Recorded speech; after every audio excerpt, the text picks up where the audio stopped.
ബിനിലി മലയോരത്ത് കാട്ടുചെടി മുളച്ചു പൊന്തുന്ന പോലെയുള്ളല്ലോ ഇത്. കാലങ്ങൾ എടുത്ത് അവിടെ കയ്യേറ്റം ഉണ്ടാവുകയാണ്. അത് കണ്ടില്ല എന്ന് നടിക്കാൻ കഴിയുന്ന റവന്യൂ ഉദ്യോഗസ്ഥർ ആ രേഖകൾ അപ്പാടെ ഇല്ലാതാകുന്ന മായാജാലം. ഇങ്ങനെ സാധാരണക്കാർക്ക് കൺമുന്നിൽ കാണാൻ കഴിയുന്ന അഴിമതിയുടെ വലിയ മല കൂടിയാണ് ഈ SIT റിപ്പോർട്ടിലൂടെ ഇടിയുന്നത്. തീർച്ചയായും മാധു, കാരണം വളരെ ഗൗരവപ്പെട്ട ഒരു റിപ്പോർട്ടാണ്. നേരത്തെ പല കയ്യേറ്റങ്ങളും സംബന്ധിച്ച മാധ്യമ വാർത്തകളൊക്കെ വരാറുണ്ട്. പക്ഷേ അതിനും അപ്പുറത്തേക്ക് സംസ്ഥാന സർക്കാർ നിയോഗിച്ച ഒരു IG-യുടെ നേതൃത്വത്തിലുള്ള പ്രത്യേക അന്വേഷണ സംഘം റവന്യൂ വകുപ്പിന്റെ ഉദ്യോഗസ്ഥരെയും കൂടി ചേർത്ത് വ്യാപകമായ പരിശോധന നടത്തുന്നു. ആ പരിശോധനയ്ക്ക് ശേഷം അവർ കണ്ടെത്തുന്ന യാഥാർത്ഥ്യങ്ങളാണ് ആ റിപ്പോർട്ടിലുള്ളത്.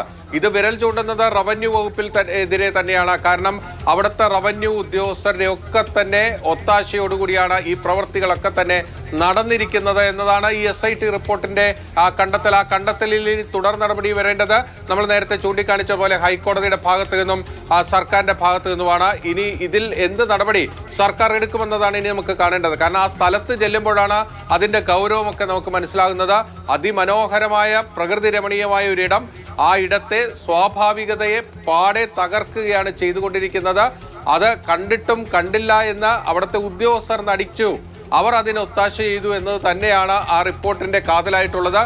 ഇത് ഈ സ്ഥലത്തെത്തി ഉദ്യോഗസ്ഥർ പരിശോധന നടത്തി അതിന്റെ ചിത്രങ്ങളൊക്കെ സഹിതമാണ് അവർ വളരെ വിശദമായ ഒരു റിപ്പോർട്ട് തന്നെയാണ് ഇത് സംബന്ധിച്ച് തയ്യാറാക്കിയിരിക്കുന്നത്. നമ്മുടെ വാർത്ത ഇവിടെ അവസാനിക്കുന്നില്ല.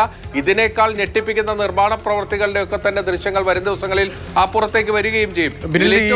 റവന്യൂ ഉദ്യോഗസ്ഥരുടെ പിന്തുണയോടുകൂടിയാണ് ഈ വലിയ കയ്യേറ്റമൊക്കെ അവിടെ നടന്നത് എന്ന് പറയുമ്പോഴും അവിടുത്തെ രാഷ്ട്രീയ നേതാക്കൾക്ക് ഇതിൽ പങ്കുണ്ടാകില്ലേ? അവരുടെ അനുവാദം ഉണ്ടാകില്ലേ? അവർക്ക് വേണ്ടപ്പെട്ട ആളുകളുടെ കയ്യേറ്റങ്ങളും ഉണ്ടാകില്ലേ?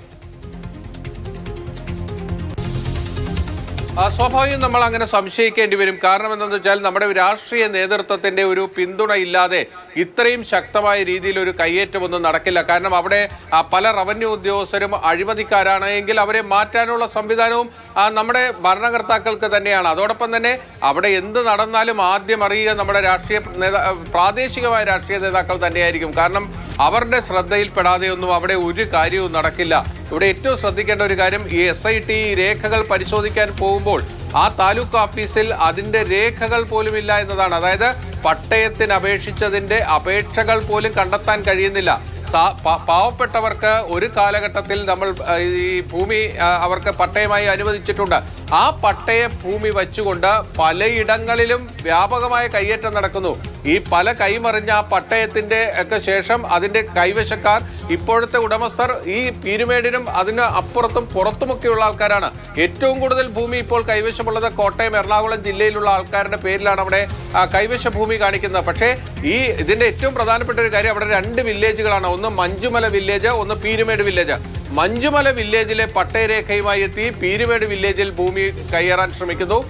പീരുമേട് വില്ലേജിലെ പട്ടയരേഖയുമായി വന്ന് മഞ്ജുമല വില്ലേജിൽ ആ ഭൂമി കൈവശപ്പെടുത്താൻ ശ്രമിക്കുന്നു. ഇതാണ് ആ SIT റിപ്പോർട്ടിലെ കാതലായിട്ട് വരുന്നത്.